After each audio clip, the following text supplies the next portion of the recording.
जो बैनुल-अक़वामी मुआहदे हैं उनका हम एहतराम करते हैं। डॉलर जितना नीचे आएगा उतना ही हमारी मईशत के लिए बेहतर होगा। जिन सियासतदानों को इस तकलीफ से गुजरना पड़ रहा है उनको हम हौसला दिलवाना चाहें, घबराना नहीं। पाकिस्तान के अंदर इंतखाबात के अलावा हल कोई नहीं है। अब आप खुद जज हैं, आपकी सास का मामला है, बेंच को आप हेड कर रहे हैं, एक और जज साहब जिनका ऑडियो में जिक्र है वो बेंच का हिस्सा हैं, तो इंसाफ क्या होना है?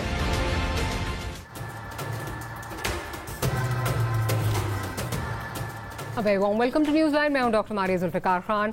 व्यूअर्स, निगरान हुकूमत मुल्क की मौशी बेहतरी के लिए जिस तरह सरगर्म और पुरअज़म नजर आ रही है, उसे देखकर यूं लगता है कि शायद इन्हीं के मुख्तसर दौर में ही सब अच्छा हो जाएगा। आज SIFC की एपिक्स कमेटी के इजलास में मुल्क की माशी सिम्स के तयन के लिए जो इक़दामात ज़ेरे गौर हैं और हालिया दिनों में ताजरों को आर्मी चीफ ने जो एतमाद दिया है और उसके बाद जो एक्शन लिया गया है उसके बाज़ असरात भी नजर आ रहे हैं। ओपन मार्केट में बुलंद परवाज डॉलर के पर कटने लगे हैं और रोज डॉलर अपनी असल औकात की जानिब लौट रहा है। चीनी स्मगलिंग करके मुंह मीठा करने वालों को भी FIA के एक्शन से करवाहट महसूस हो रही है। ईरानी तेल के गैर कानूनी कारोबार पर भी कानून की तेज धार चलना शुरू हो चुकी है। बिजली चोरों को भी निशाने पर रख लिया गया है। यूं लगता है कि इक़्तिदार पर इंतखाबात तक के लिए बराजमान निगरान हुकूमत सभी दायमी मसलों को रियासत की मुकम्मल सपोर्ट के साथ आड़े हाथों ले रही है। अवाम जिन दरीना मसाइल का हल अपने मुंतखब नुमाइंदों से चाहते थे, उनको चुनिंदा लोग हल करने के लिए मुतहर्रिक हो गए हैं। जबकि दूसरी जानिब अगर देखें तो वो सियासी जमातें जो सिर्फ आइन को अपनी सियासी चाल के लिए ढाल बनाती हैं, वो अभी भी इंतखाबात के लिए मुत्तफिक नजर नहीं आ रही। सिर्फ एक माह कबल तक मिलकर इक़्तिदार के झूले झूलने वाले अब एक दूसरे को झोल दे रहे हैं। नून लीग ने इंतखाबात पर चुप का रोज़ा रख लिया है। यही नहीं, उनके सुप्रीम लीडर तो बाहर थे, अब उनके सेकंड इन कमांड लीडर यानी छोटे मियाँ साहब भी बाहर जा चुके हैं। वापसी कब होगी, ये सवाल ऐसे ही गोल कर दिया जाता है कि जैसे अवाम को रिलीफ देने का मामला। इसी तरह पीपल्स पार्टी जो के इत्तेहादी हुकूमत में हम कदम और हमदम रही, गिला कर रही है कि इंतखाबात में ताख़ीर कबूल नहीं। हालांकि कल तक इन तमाम हालात को यहाँ तक लाने में वो भी शामिल थे। आखिर ये हो क्या रहा है? क्या सिर्फ बातों से माहौल गरमा कर इंतखाबी मुहिम के इम्तहानात पैदा करने की कोशिश की जा रही है और माहौल बनाया जा रहा है? अहम सवाल ये है कि वो सियासी जमातें जिनकी कारकर्दगी का बोझ अवाम उठा रहे हैं, क्या ऐसे बातों से अवाम को खुद से मज़ीद दूर नहीं कर रहे हैं? इस पर बात करेंगे और साथ ही साथ सुप्रीम कोर्ट से जो फैसले आने का सिलसिला जारी है, आखिरी हफ्ते में क्या कोई और धमाका हो सकता है, इस पर भी बात होगी। इस पर हम अपने प्रोग्राम के प्लेटफॉर्म से आगाज़ करेंगे, लेकिन मेहमानों का पहले आपसे जो है वो इंट्रोडक्शन कराती हूँ। सीनियर लॉयर अज़ीज़ सिद्दीक साहब हमें ज्वाइन कर रहे हैं, साथ ही साथ सीनियर लॉयर सीनियर एनालिस्ट अत्तर काज़मी साहब हमारे साथ मौजूद हैं और अली गौहर साहब पाकिस्तान मुस्लिम लीग नवाज से आपका ताल्लुक़ है, वो भी हमारे साथ मौजूद हैं। तो गुफ्तगू का बाकायदा आगाज़ करते हैं, लेकिन पहले सुन लेते हैं कि आज हमारे जो निगरान कॉमर्स मिनिस्टर हैं गौहर एजाज साहब, उन्होंने क्या कहा, फिर आगे चलते हैं। आज के दिन का हमारा फोकस ये था कि सनतों को जो है किस तरीके से वायबल बनाया जाए, ताकि मुल्क में ये महंगाई का जो बहरान है उसकी वजह बहुत बड़ी जो थी वो सप्लाई चेन के अंदर शॉर्टेज है। जो पिछले साल से $5 बिलियन एक्सपोर्ट कम हुई है, उस एक्सपोर्ट को हमने टारगेट किया है कि इस साल जो $5 बिलियन घटी है, ना सिर्फ वो $5 बिलियन बढ़ानी है बल्कि उससे ज़्यादा टारगेट करना है, कैसे बढ़ा के आवाम को जॉब्स क्रिएट हों। अच्छा अली गौहर साहब, ज़रा ये बताइए कि अगर निगरान हुकूमत, जिसका आज तक जितनी जो हुकूमतें आई हैं उनमें सबका काम सिर्फ ये होता है कि उन्होंने इलेक्शन कराना होता है और इलेक्शन करा के उन्होंने साइड लाइन हो जाना होता है, अगर आज वो जॉब्स क्रिएशन की बात कर रहे हैं, अगर आज वो एक्सपोर्ट्स बढ़ाने की बातें कर रहे हैं, अगर आज वो जो है वो आवाम की रिलीफ की बातें कर रहे हैं, तो फिर माज़रत के साथ आपने क्या करना है वैसे? बिस्मिल्लाहिर्रहमानिर्रहीम। देखिए, बात यह है कि बात का तसलसल यहाँ से नहीं शुरू होता। असल में डॉक्टर साहिबा बात यह है कि इस मुल्क की मईशत को 3.5 साल पहले एक प्लान के ज़रिए जब चंद लोगों को वोट चोरी करके मुसल्लत किया गया था, उस गिरोह का जिक्र करना लाजमी है। उसमें ना सिर्फ चेयरमैन PTI का नाम आता है बल्कि उसके सहूलतकारों का और उसको लाने वालों के नाम भी आते हैं। जाहिर है जब उसको मुसल्लत किया गया तो वो पूरा प्रोग्राम ही फ्लॉप हुआ। जिसके साथ मुल्क की मईशत जो है वो बहुत बुरी तरह मुतासर हुई। कौम को तकसीम किया गया, नौजवानों को गुमराह किया गया, और ना सिर्फ ये बल्कि वो सिलसिला चलता चलता फिर 9 मई के वाक़यात तक पहुंचा।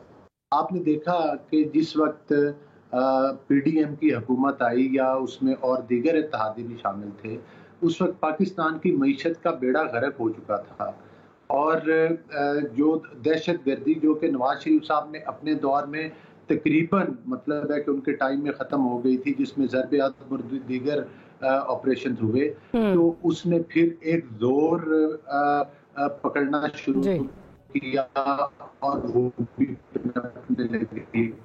तो उसके साथ साथ जब ये PDM की हुकूमत आई तो इन्होंने वो तमाम पॉलिसीज को जो है वो असर नौ उसका तयन किया, और किया बल्कि IMF के साथ जो माहिदा था उसको भी बड़ी दो करने के बाद किया गया। हाँ, इस दौरान ये जरूर हुआ कि लोगों को मुफ्त आटा भी दिया गया, दीगर सहूलियात भी दी गई, लेकिन आपको एक तरफ मैं जरूर तवज्जो दिलाऊंगा कि जब लेजिस्लेशन की गई उसमें कुछ इख्तियारात निगरान हुकूमतों को दिए गए, जिस पर तनकीद भी की गई, और उसकी बुनियादी वजह यही थी कि ये तसलसल टूटने ना पाए उन 3-4 माह में, और जो हम बैनुल अक़वामी एतमाद खो चुके थे, जो खारजा पॉलिसी के ऊपर तनाई का शिकार थे, जो हम IMF का एतमाद खो चुके थे, उन चीजों का तसलसल इस 4 महीने में भी बरकरार रहे। और आपको ये भी याद होगा कि नवाज शरीफ साहब के ऊपर जिस वक्त बड़ी तनकीद की गई और जिन बातों का बहाना बनाकर एक टोले ने उनको हटाया था, जिसमें उन्होंने कहा था कि हमें सबसे पहले अपना घर ठीक करना है, आज हम घर ठीक करने की तरफ बढ़ रहे हैं तो हालात बेहतरी की तरफ जाने लगे। जो लोगों की मायूसियां थी वो उम्मीद की तरफ बढ़ने लगी हैं। तो इंशाअल्लाह ताला जो भी हुकूमत आएगी वोट अवाम ने देना है। अगर हमारी हुकूमत आएगी तो हम इन पॉलिसियों को जो कि हमने PDM के टाइम में अपनी इत्तेहादी पार्टी के साथ मिलकर शुरू की थी, इस निगरान हुकूमत ने भी वही कंटिन्यू की है, और उसमें मजीद बेहतरी लाने के लिए ये अगली कोई भी आने वाली हुकूमत जब ये तसलसल 4 से 5 साल तक चलेगा तो मुल्क में इंशाअल्लाह ताला फिर वही 13 से 18 वाले हालात बेहतरी की तरफ जाएंगे। GDP ग्रोथ रेट बढ़ेगा, डॉलर जो उस वक्त 100 रुपए में था, और फिर जिस तरह से जो है वो चेयरमैन PTI के दौर में छलांगे लगाई, चीनी की कीमतें ज्यादा हुई। हाँ, बॉर्डर के हालात, स्मगलिंग की सूरत हाल, ये चैलेंजेस हैं।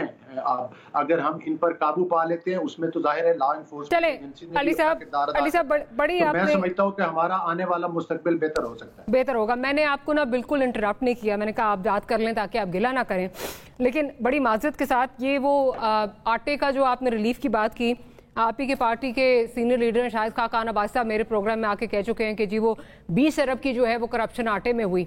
बाकी आप ये बात कर रहे हैं कि पॉलिसीज़ का तसलसल, बड़ी माजरत के साथ कौन सी पॉलिसीज़ का तसलसल?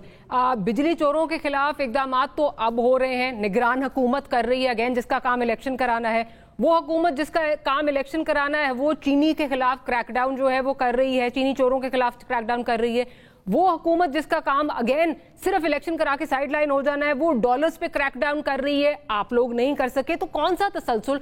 लग तो ये रहा कि तयन जो है वो सिमत का वो कर रहे हैं, और आगे जब कभी भी हुकूमत कोई भी आएगी, पता नहीं वो कब आती है, क्योंकि निगरान हुकूमत ने तो 5 साल का जो है वो काकड़ साहब का जो लगा हुआ हेडलाइंस भी लगी हुई है कि 5 साल का उन्होंने प्लान भी मांग लिया है, तो लग नहीं रहा कि ये हुकूमत कहीं जा रही है। अगेन सवाल वही है कि आपने फिर क्या करना है? अगर वही आके जो है वो बात कर रहे हैं कि हमने एक्सपोर्ट्स भी जो है वो बढ़ानी है, उनका कोई काम नहीं है इससे, वो चीनी के खिलाफ भी क्रैकडाउन कर रहे हैं, वो 5 साल के प्लान भी मांग रहे हैं, तो समझ नहीं आ रही कि फिर आप लोगों ने क्या करना है।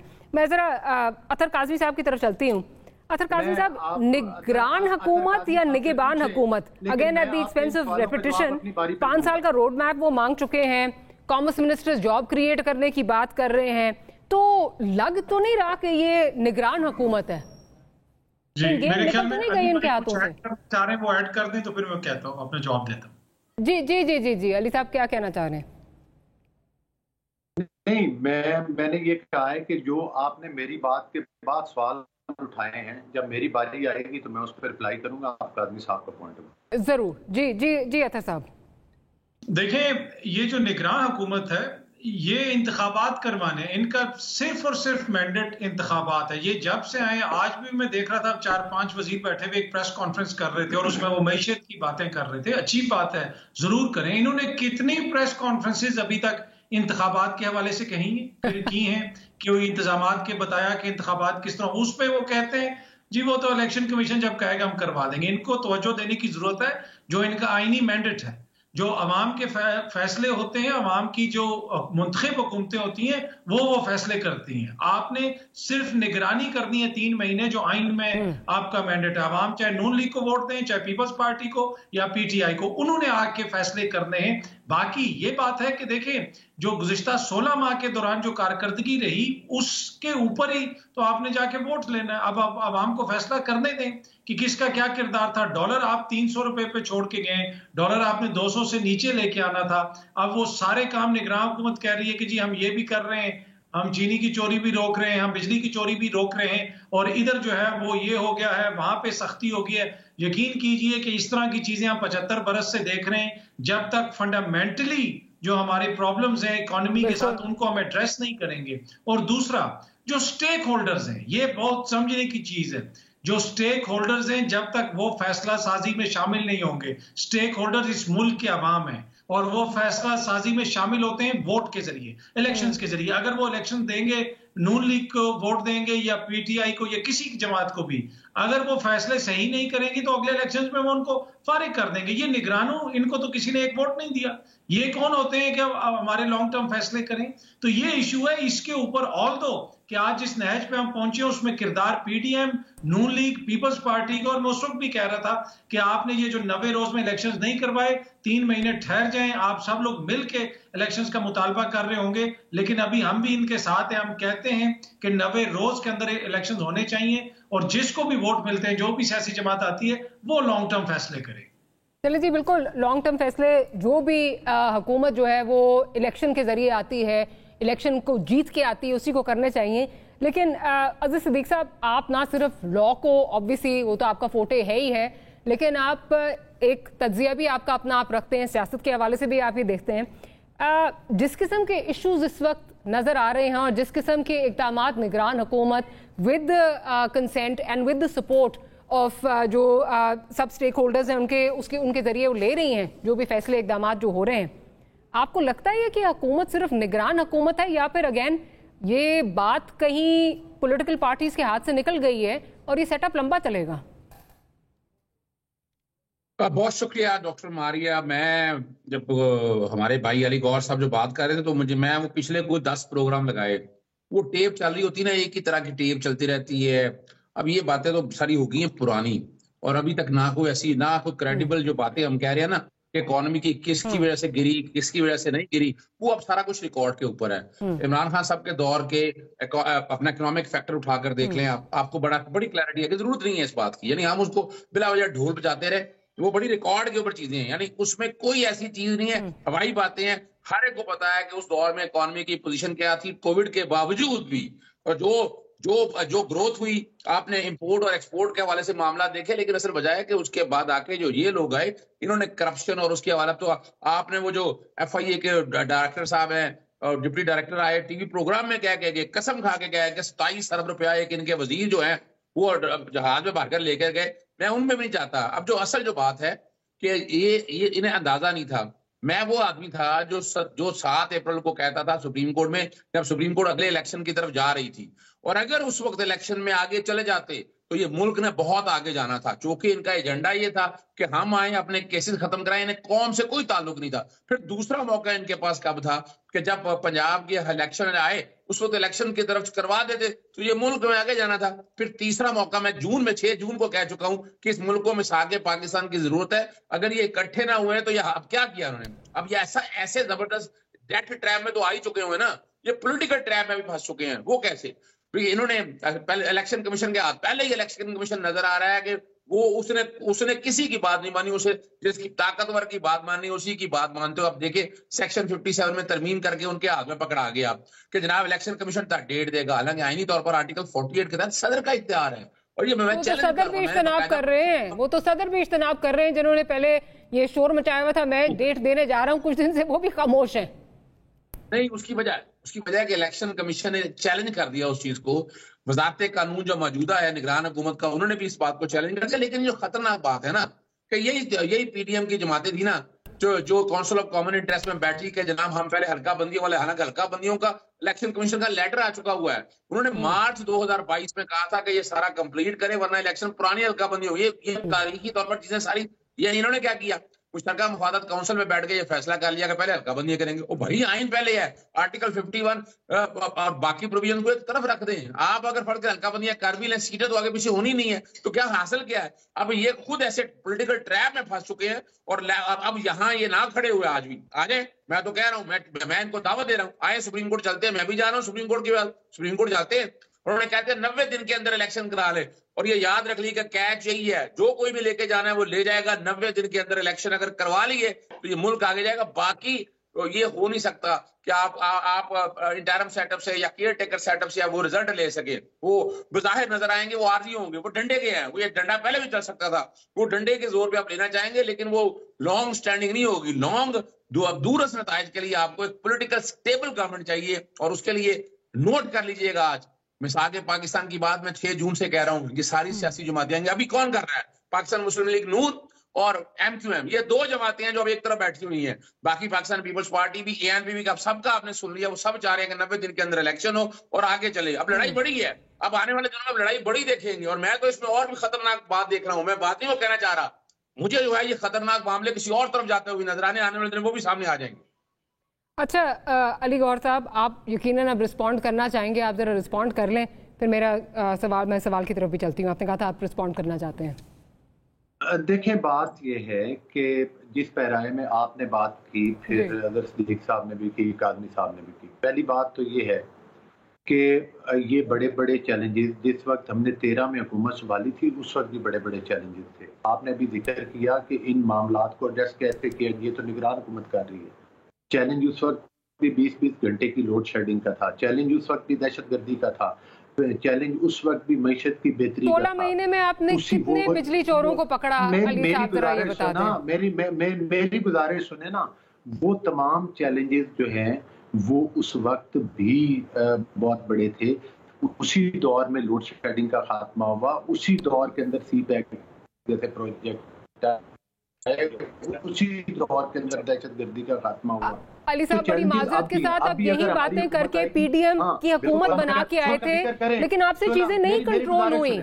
देखिए, नहीं, बात ये नहीं है। इन 16 माह में क्या होता रहा? इन 16 माह में मुल्क में खून और आग की होलियां खेलने के नारे लगते रहे। इन 16 माह के अंदर मुल्क में सियासी अनारकी फैलाने के लिए एक फर्दे वाहिद की मंशा के ऊपर गैर कानूनी और गैर आईनी तरीके के साथ असम्बलियां तोड़ी जाती रहीं। इन 16 माह में कौन सी असम्बलियां तोड़ी जाती रहीं? 16 माह में कौन सी असम्बलियां टूटी? आप जब आगे उसके बाद कौन सी असम्बलियां टूटी? ये पंजाब की और जो KPK की टूटी थी, इसी टाइम में टूटी थी। फिर दूसरी बात यह कि उसके बाद इलेक्शन नहीं करवाए ना आपने। आपकी मुंतखब जो आप जिस पे आपका कंसेंट था वही जमातें आई ना, तो उसके बाद भी आप डिलीवर नहीं कर सके। जो आप बता के आए थे कि महंगाई बढ़ा नहीं सकेंगे, अगर कम नहीं कर सकेंगे तो बढ़ेगी भी नहीं। डॉक्टर साहिबा, अगर आइन इस चीज का तकाजा करता है कि 90 रोज के अंदर इलेक्शन कराएं, तो आइन को पढ़ के देखें। आइन ये भी कहता है कि किसी फर्दे वाहिद की सियासी पॉइंट स्कोरिंग के लिए असम्बलियां नहीं तोड़ी जा सकती। चेयरमैन करता था कि ये असम्बलियां मैंने तोड़ी हैं। उस हुकूमत के वज़राए आला असम्बलियां नहीं तोड़ना चाहते थे, उनके MPAs नहीं चाहते थे कि वो असम्बलियां टूटे, सिर्फ मुल्क में सियासी इंतशार फैलाने के लिए। पहले कहता रहा कि अली साहब, लेकिन ये बताइए कि उसके बाद इलेक्शन नहीं हुए ना। मुझे ये बताइए, चले जी, मुझे ये बता दे सिर्फ कि उन 16 महीने में जो आज निगरान हुकूमत काम कर रही है, जो वो बिजली चोरी के खिलाफ क्रैकडाउन कर रहे हैं, डॉलर्स के खिलाफ, चीनी चोरों के खिलाफ, कितने लोग आपने इस जुमरे में जो है वो उनके खिलाफ क्रैकडाउन किया, उनको जेलों में डाला, कितनी FIRs काटी? क्या मतलब रिलीफ उस तरह कहां से आया जो आप प्रॉमिस करके आए थे रिलीफ देंगे हम? जिस भी सबसे बड़ा माफिया तो वो है कि जिसने कादिर ट्रस्ट वाला स्कैंडल किया। सबसे बड़ा माफिया तो वो है जिसके अंदर पूरे पंजाब की सीटें जो है DPO की और DC की नहीं, वो कान साहब आपने बात कर ली है, अब आपके पास किसी बात का जवाब नहीं है, तो आप जाहिर है मेरी जात के ऊपर तनकीद करेंगे। गुजारिश ये है कि उस टाइम उन 3.5 साल आप सब्र कर लेना, आपकी बारी। इस तरह बात करेंगे तो मैं भी आपको नहीं करने। अब आपसे हजम नहीं हो रही मेरी बात, ये अलग बात है, लेकिन थोड़ी देर हजम करें। मैंने खामोशी से आपकी बात सुनी, ये तरीका तो नहीं है प्रोग्राम में बात करने का। देखिए बात ये है कि उस 3.5 साल के अंदर, उस 3.5 साल के अंदर इन लोगों ने पूरे पंजाब को बेचा। इससे कौन इनकार कर सकता है? फरा गोगी को भगाने वाले कौन थे? 6-6 कैरेट की अंगूठियां मांगने वाले कौन थे? ये जो दूसरे करप्शन कहते हैं, अल कादिर वाली करप्शन करने वाले कौन लोग थे? तो उनको प्रूफ कीजिए, कटहरे में ला के सजा दीजिए और जेल में डाले। उससे आप लोग यही कह के आए थे ना, आप यही कह के आए थे हम चीजें आके फिक्स करेंगे। मुझे डार साहब की स्टेटमेंट याद है कि ये डॉलर 200 तक जो जा रहा है, जिसकी हकीकी प्राइस 160 तक होनी चाहिए। फिर उसके बाद क्या हुआ ये हमने भी देखा। अगर के अदालतों के जरिए भी इनकी सहूलतकारी होती रही है और अदालतों की वादे तकसीम आपके सामने, हमजा शहबाज चीफ मिनिस्टर बने, कानून और आइन को दोबारा लिखा गया, उसी पैनल में बैठे हुए। चले मुझे एक छोटी सी ब्रेक लेनी है। इस वक्त fact of the matter is के जो काम मुंतखब हुकूमतों का करने वाला है वो निगरान हुकूमतें अगर कर रही हैं तो कुछ हफ्ते पहले पीपल्स पार्टी से मूसा गिलानी साहब मेरे प्रोग्राम में थे। उन्होंने एक बड़ी इंटरेस्टिंग बात की। उन्होंने कहा कि जी अगर डिलीवरी कहीं से भी आ रही होगी, डिलीवर कोई भी हुकूमत कर रही होगी, तो लोग डेमोक्रेसी को भूल जाएंगे, जो कि एक बड़ा डेंजरस ट्रेंड है, बड़ी डेंजरस बात है। इस पर बात करेंगे, छोटी सी ब्रेक लेती हूँ, ब्रेक के बाद वापस आते हैं तो विल कंटिन्यू दिस डिस्कशन।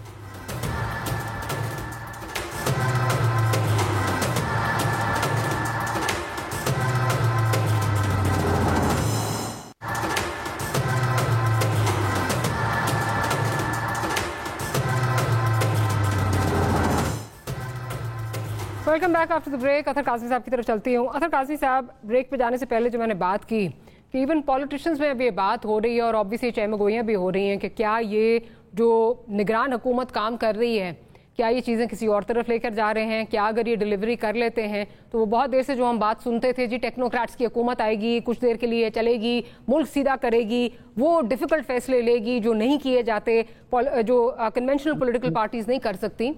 तो ये उस तरफ चीज़ें तो नहीं जा रही कि अगर इस वक्त जो एक आम पाकिस्तानी का बेसिक मसला है, सबसे बड़ा मसला वो महंगाई है, अगर कहीं से ये डिलीवरी हो जाती है तो क्या फिर जो मेन स्ट्रीम पॉलिटिकल पार्टीज़ हैं वो कहीं बैक सीट ले लेंगी या लोग उनमें जो है सिस्टम में बिलीव करना छोड़ देंगे? देखिए ये सिलसिला अभी नहीं शुरू हुआ, ये सिलसिला 2 सूबों में काफी अरसे से शुरू है। आपको पता है यहाँ पे कितने माह पहले इंतखाबात होने थे, इंतखाबात नहीं हुए, और वहां पे इसी किस्म का एक केयर टेकर सेटअप चल रहा है जिसकी कोई लेजिटिमेसी नहीं है, जिसका कोई आईनी जवाज नहीं है। वो अपनी आईनी मुद्दत पूरी कर चुके हैं, सुप्रीम कोर्ट का फैसला आ चुका है कि इंतखाबात होने, लेकिन नहीं हुए। पर बदकिस्मती से अभी जो दोस्त मुतालबा कर रहे हैं इलेक्शंस का, उन 2 सूबों के अंदर इलेक्शन उन दोस्तों की वजह से नहीं हुए, उन्होंने रोक के रखा, सुप्रीम कोर्ट के फैसले के आगे वो खड़े हो गए। तो इसीलिए उस वक्त हम ये कहते थे कि अगर आप आज 2 सूबों के अंदर ये करेंगे तो कल वफाक के अंदर ये होगा। जब एक दफा आप आइन को इस तरह पसे पुश डाल देंगे तो ये रीत चल पड़ेगी, फिर ये खत्म कहां पे होगी वो फिर कोई नहीं बता सकता। और उसी चीज को अब हम देख रहे हैं कि वफाक के अंदर ऑल्दो की ये जो निगरान सेटअप है ये इन तमाम जमातों की मुशावरत से आया है। आज काकड़ साहब अगर इस सीट पे बैठे हुए हैं तो उनको किसी और ने नहीं बैठाया, उनको राजा रियाज साहब और शहबाज शरीफ साहब ने बैठाया, वो खुद इनको बैठा के गए। और बाकी भी जो काबीना उनकी है उसमें भी ज्यादातर ऐसे लोग हैं जो यकीनन पीडीएम और इनकी जमातों के हवाले से हमदर्दी रखते हैं। लेकिन वही बात है कि जब आप आइन और कानून को पसे-पुश डालेंगे तो फिर वो एक रीत चल पड़ती है। और अब हम देख रहे हैं कि कुछ जमातें मुतालबा भी कर रही हैं कि 90 रोज के अंदर इंतखाबात होने चाहिए। आज बिलावल भुट्टो साहब ने भी ये कहा, ऑल्दो कि नून लीग उस तरह खुल के मुतालबा नहीं कर रही, लेकिन यही हालात रहे तो यकीन कीजिए कि नून लीग भी ये मुतालबा कर रही होगी कुछ अरसे के दौरान कि जी 90 रोज में होने चाहिए। हम आज भी यही समझते हैं कि इंतखाबात 90 रोज में होने चाहिए। कोई निगरान हुकूमत, कोई टेक्नोक्रेटिक सेटअप वो पाकिस्तान के मसाइल को हल नहीं कर सकता। ये जो टेक्नोक्रेट्स हैं ये सारे इधर ही हैं। ये अगर जो यहाँ पे मुंतखब हुकूमत आती है तो ये उसके साथ भी काम कर सकते हैं। तो ये कहना कि जी टेक्नोक्रेट्स पाकिस्तान के मसाइल को हल करेंगे, ये 75 साल से मुख्तलिफ तजर्बात ऐसे होते रहे, मुझे नहीं लगता कि उनके पास कोई हल है। और हम यही उम्मीद करते हैं कि 90 रोज में इंतखाबात होंगे और जो भी इलेक्टेड हुकूमत आएगी वो अपना काम करेगी। अच्छा खैर, अब 90 में तो बड़ा मुश्किल है मेरा ख्याल है, again at the expense of reputation, जो काजी फाइज ईसा साहब आ रहे हैं और अदालत में जब केस जाएगा, काजी फाइज ईसा साहब किस तरह वो जो है वो उनकी अदालत फैसला देगी कि 90 रोज में इलेक्शंस ना हो, तो ये भी एक बड़ा सवालिया निशान है। बिल्कुल सवालिया निशान होगा, लेकिन इलेक्शन कमीशन ऑफ पाकिस्तान जिस डगर पे चल पड़ा है और जो डेट्स वो बात कर रहे हैं उससे तो यही लगता है कि एंड ऑफ जनवरी फरवरी में जो है ये, या मैक्सिमम जो है वो फरवरी तक जो है बात जा रही है। गो के लोग चमगोइयाँ ये भी हो रही हैं कि आगे तक जा सकती हैं, इससे और मजीद आगे जा सकता है। लेकिन मैं ज़रा अज़ीज़ सिद्दीक साहब की तरफ चलती हूँ। अज़ीज़ सिद्दीक साहब, राजा रियाज साहब और शहबाज शरीफ साहब काकड़ साहब को बिठा कर तो गए हैं, क्या उठा पाएंगे? बहुत शुक्रिया। आपको किसने कह दिया कि राजा रियाज या शहबाज शरीफ उसको बिठा कर गए? अतर काज़मी साहब कह रहे थे अभी। अच्छा चले, वो तो इसलिए बता रहे थे कि आईनी तौर के ऊपर ना, कि आईनी तौर पर वज़ीर आज़म यही मुंतखब, हर एक को पता है कि ये नाम कहाँ से आया था, किस तरह ये चूज किया गया, कौन लेके आया। वो तो खुद कहते हैं कि 30 साल से मैं वो पाँव रगड़ रहा हूँ वहां पर। शहबाज शरीफ ने कहा फिर आईनी तौर पर समझिएगा, इस वक्त मुल्क में, इस वक्त मैं कह रहा हूँ मुल्क में आईनी बहरान पैदा हो चुका है। वो कैसे कि सदर पाकिस्तान की आज मुद्दत मुलाजमत खत्म हो, मतलब ओहदे की मियाद जो है वो खत्म हो चुकी है, लेकिन आर्टिकल 44 कहता है जब तक नई असेंबली, नया सदर मुंतखब नहीं हो सकता तब तक ये ओहदे पे रहेंगे। सिद्दीक साहब, पता कराने की माफी, आपको पता है ना कि उन्होंने अगले 6 महीने का प्लान भी अपने स्टाफ से मांग लिया कि मेरा स्केड्यूल क्या है, तो उनको भी ये जाते हुए खुद नजर नहीं आ रहे वो जाते हुए, वो अपने आप को जाते हुए देख नहीं रहे। अच्छा नहीं, वो तो देखिए याद रखिएगा वो शेड्यूल तो बनाना ही है। अब वजह है कि मैं यही एक बात ऐड करता चलूं, मैं सेक्शन 57 को मैंने पिटीशन मुकम्मल कर ली, कल मैं चैलेंज कर रहा हूँ सुप्रीम कोर्ट में कि इलेक्शन कमीशन का इख्तियार कोई नहीं, सदर ने डेट देनी। अब एक और बड़ा है, मैं आपका बहुत बड़ा नहीं बहरान रखने लगा हूँ।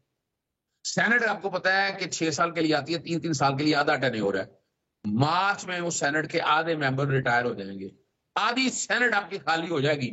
इतना बड़ा कॉन्स्टिट्यूशन बहरान है। और अगली बात मैं बताऊं, कौमी हुकूमत की पिछली हुकूमत क्या थी, कौमी हुकूमत का तजर्बा इतना बुरी तरह नाकाम हुआ है कि तारीख में लिखा जाएगा, तारीख में लिखा जाएगा कि इतनी घटिया हुकूमत, यानी इतनी नालायक हुकूमत कोई कौमी हुकूमत थी ना, और आप लड़ रहे हैं आपस में, आपको देख लीजिएगा। और उसके बाद अगले टेक्नोक्रेट की बात करते हैं, और भाई उसी के अंदर तो टेक्नोक्रेट भी थे, जो लोग थे वो जो ओहदे पे, यानी वो वजीर मशीर जो कई थे वो टेक्नोक्रेट थे। उसके अंदर कई ऐसे लोग थे जो मुंतखब नुमाइंदे नहीं थे, हमने देखा रिकॉर्ड के ऊपर। तो टेक्नोक्रेट का तजर्बा भी नाकाम हो चुका है। अब आइन की बात करनी है, आइन की बालादस्ती के हवाले से बात, अगर आप चाहते हैं कि इस मुल्क में आइन आगे चले तो आपको आइन को फौकियत देनी है। अब बड़ी मजेदार बात बताऊं, इनमें से कई ऐसे हैं, कई हमारे दोस्त अहबाब ऐसे हैं, ऐसी बात मैं तारीखी तौर पर बताने लगूं। अभी बात कर रहे थे कि जनाब हमजा शरीफ के साथ, कोई हमजा शरीफ का आपको याद है? हमजा शरीफ को हलफ नहीं लेने दे रहे थे, और वो अपनी जगह ठीक थे, गवर्नर भी ठीक था, सदर भी ठीक था। और ultimately supreme court, Lahore high court के जस्टिस जवाद हसन ने कहा ये स्पीकर नेशनल असेंबली हलफ लेगा। आइन में कहा लिखा है? ये रीराइट नहीं हुआ, ये कबूल है उनको। वजह क्या है कि वैक्यूम नहीं ले सकता, तशरीह करनी है हमारी कोर्टों ने, कोर्ट ने तशरीह की। और अगर ये आर्टिकल 63 में बड़ा शोर डालते हैं ना कि तशरीह हो और रीराइट का, ओ भाई ये रीराइट अगर मानना है तो ये मानना पड़ेगा, कहीं नहीं लिखा हुआ। चैलेंज करता हूं, बताएं कि जनाब जो हलफ लेना था, हलफ लेने के हवाले से कहां लिखा था, और चुप करके ये हलफ जाओ। मैं इसको कहता हूं ठीक हुआ, जो कि वैक्यूम था। इसी तरह आर्टिकल 63 की तशरीह मैंने जो आर्गू किया हुआ, मैंने बहस किया, अभी तो याद नहीं है, जब मिसाके जमहूरियत किया था क्या हुआ था, जुल्फकार अली भुट्टो के दौर में जब 3 वजीर आजम ऊपर तले घर भेज दिए गए थे, तो उस वक्त ये बैठकर तय हुआ था कि ये फ्लोर क्रॉसिंग को और डिफेक्शन को रोकना है। और अपना मिसाके जमहूरियत में ये बात चीज तय थी। मैंने मिसाके जमहूरियत की मुतल्लिका क्लॉज़ सारी वहां पढ़ी है। अब क्या है, अब बड़ी सीधी सी बात है, बॉल फिर अब सियासतदानों के कोर्ट के अंदर है। ये आखिरी मौका है इनके पास।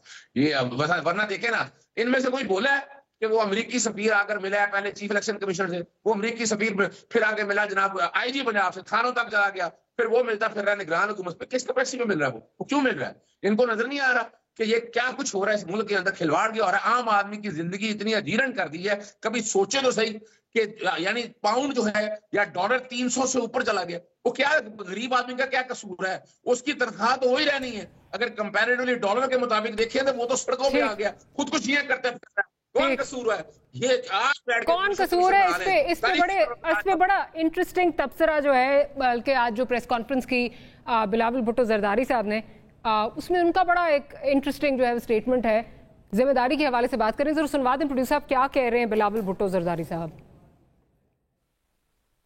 इस वक्त जो इस मुल्क का सबसे बड़ा इशू है वो महंगाई है, वो बेरोजगारी है और वो गुर्बत है। हमारा मुकाबला इस गुर्बत से है, इस बेरोजगारी से है, इस महंगाई से है। अच्छा, मैं ज़रा अली गौहर साहब की तरफ चलती हूँ। अली गौहर साहब, अभी आपकी हुकूमत को जो ये एलाइड गवर्नमेंट थी इसको गए हुए 1 महीना नहीं हुआ और अब आपने एक दूसरे पे जो है वो मलबा गिराना शुरू कर दिया है। चीनी का अगर मलबा हो तो वो आसिफ अली जरदारी, नवीद कमर साहब पे गिरता है। फिर उस तरह इलेक्शन के लिए वो आपको जो है वो इस वक्त ताने दे रहे हैं कि जी आप लोगों की वजह से जो है वो डिले हुआ। लेकिन ये जो बात हो रही है कि जी हमारा मुकाबला जो है वो महंगाई से है, बेरोजगारी से है, आप लोगों ने क्या किया? जितना टाइम आप लोगों के पास हुकूमत थी उसको फाइट करने के लिए आपने क्या किया और वोटर के पास क्या लेके जाएंगे इस वक्त आप? देखिए, बात यह है कि अभी एक बात आपके हर सेगमेंट में हुई है कि आप आईनी बहरान और इलेक्शन आगे जा रहे हैं। इनको जरा आईना देखना चाहिए और आईना देख के बात करनी चाहिए। मुझे ये बताएं कि जब लास्ट इलेक्शन हुए थे तो उसमें बाकायदा कानून साजी और तय हुआ था कि जो पिछली मरदमशुमारी है उस पर सिर्फ एक इलेक्शन होंगे जो 2018 के, जिसके जरिए एक सिलेक्टेड हुकूमत आई थी और असल में वो भी टेक्नोक्रेट्स की हुकूमत थी, चूंकि सिलेक्टेड गवर्नमेंट थी जिसके जरिए पाकिस्तान में मुआशी और सियासी तबाही हुई, जिसके वजीर खजाना अब 3-4 इन्होंने तब्दील किए। वो उनमें से बताएं कि इनके वो PTI फेस कितने लोग थे, जिसको ये अरस्तु कहते थे उसको तो इन्होंने हटा दिया था। और दूसरी बात यह है कि उसके बाद इलेक्शन कमीशन ने बेशुमार खतूत जो थे उस सिलेक्टेड प्राइम मिनिस्टर को लिखे थे कि भाई आप मरदमशुमारी करवाएं और हल्का बंदियां करवाएं, जिसको कि वो उठा के फाड़ के फेंकते रहे और उसका रिप्लाई तक ना दिया, जिसकी वजह से ये आईनी बहरान हुआ। अब अगर जाकर मरदमशुमारी हुई और उस मरदमशुमारी के नतीजे में इलेक्शन कमीशन ने ये कहा कि भाई हल्का बंदियां होंगी, तो इसमें क्या गैर है? अगर वही अली साहब, मैं भूल जाती हूँ कि कौन सी बात आपकी, कौन सी तौजी जो है वो मानूं और कौन सी ना मानूं। पहले आप लोग कहते थे कि उसी मतलब ये हालिया दिनों की बातें हैं, एहसन इकबाल साहब बाकी आपके वज़रा के, नहीं जी वो उसी पर होंगे जो पुरानी है मरदमशुमारी।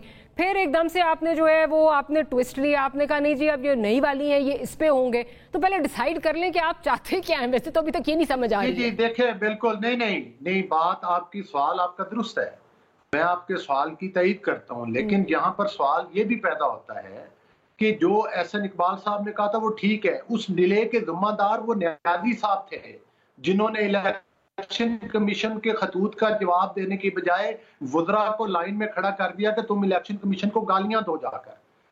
सूरत हाल ये थी कि अगर उस दौर में मरदमशुमारी नहीं करवाई गई तो फिर एहसन इकबाल साहब ने कहा कि मजबूरन पुरानी मरदमशुमारी के ऊपर ही उन्हीं हल्का बंदियों के ऊपर करवाने पड़ेंगे। लेकिन जब मुश्तरका मफादात कौंसिल का इजलास हुआ तो उसमें तय पाया कि नई मरदमशुमारी चूंकि हो गई है, इलेक्शन कमीशन ने कहा है कि हल्का साहब उन्होंने कहा कि अप्रैल तक जो है जो रिजल्ट आ गए थे उनको वेरीफाई नहीं कर सकेंगे हम, उसकी बेसिस पे उन्होंने कहा था कि जी नहीं करा सकते, फिर पता नहीं क्या कुछ और हुआ। But that doesn't answer my question. आप वोटर के पास क्या लेके जाएंगे? बिल्कुल, वोटर के पास हमारी 2013 से लेकर 18 की कारकर्दगी भी है और ये जो 3.5-4 साल पाकिस्तान की मईशत का, जिसमें 40 रुपए वाली चीनी को 120 रुपए तक बढ़ाया गया, जिसमें घी और तेल आटे की कीमतें बढ़ाई गई, जिसमें बिजली की कीमतें बढ़ाई गई, जिसमें डॉलर 100 से लेकर 200 तक पहुंचाया गया, वो जो भुरकस निकाला गया मईशत का, वो आप क्या समझती हैं कि वो 16 महीने के अंदर या 14 महीने के अंदर किसी छू मंतर के जरिए हो जाना था? जब तक नहीं छू मंतर नहीं होना था, लेकिन आप लोग ये कहते थे कि हम अगर बढ़ाएंगे नहीं प्राइसेस तो हम इसको आगे भी नहीं जाने देंगे, हम अगर कम नहीं करेंगे तो बढ़ाएंगे भी नहीं, हम इनको यहीं पे रोक लेंगे। वो पेट्रोल की प्राइसेस जो हैं 40% तक हमने इन्फ्लेशन जो है वो जाते देखी है, ठीक है। मतलब कहाँ चीजें क्या आप लेके जाएंगे? आप समझते हैं कि अब लोग 2013 और 18 को याद करेंगे, 16 महीने भूल जाएंगे? चलिए that remains to be seen. ये बिल्कुल आपका भी टेस्ट होगा और देखते हैं कि अवाम किस तरह डिसाइड करते हैं। छोटी सी ब्रेक लेते हैं, ब्रेक के बाद हाजिर होते हैं तो गुफ्तगू को यहीं से कंटिन्यू करेंगे।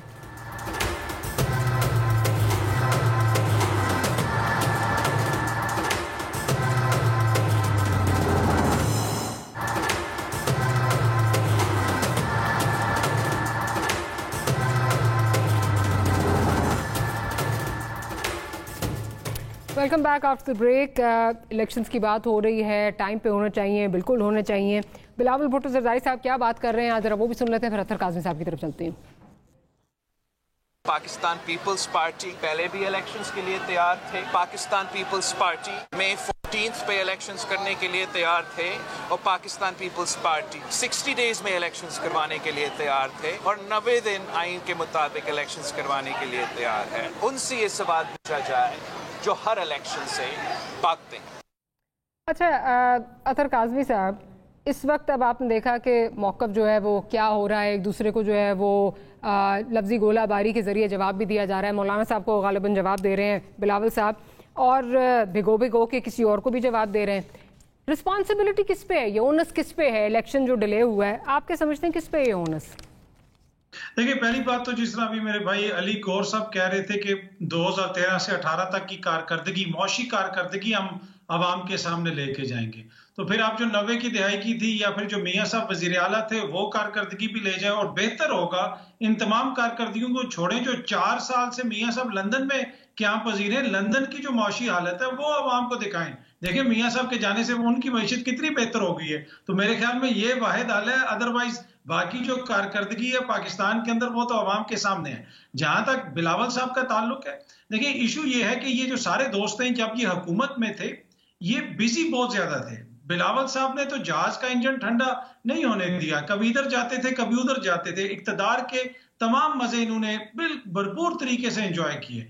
अब इनको मिला है थोड़ा सा फरागत का टाइम मिला है, अभी टाइम अवेलेबल है इनके पास, तो आजकल लगता है इन सब ने आइन पढ़ना शुरू कर दिया है। जब 2 सूबों में इंतखाबात होने थे तो आप कौमी असेंबली में करारदादें पेश कर रहे थे, आप अदलिया के ऊपर आपने चढ़ाई की हुई थी, सुप्रीम कोर्ट के बाहर आप लोगों ने कंटेनर लगा के अदलिया के खिलाफ तकरीरें कर रहे थे, आप चाहते थे कि 2 सूबों के अंदर इलेक्शंस ना हो, तो अब आप किस मुंह से ये सारे आइन और जमहूरियत की बातें कर रहे हैं? यही तो इशू है जो आपने 16 माह के दौरान किया।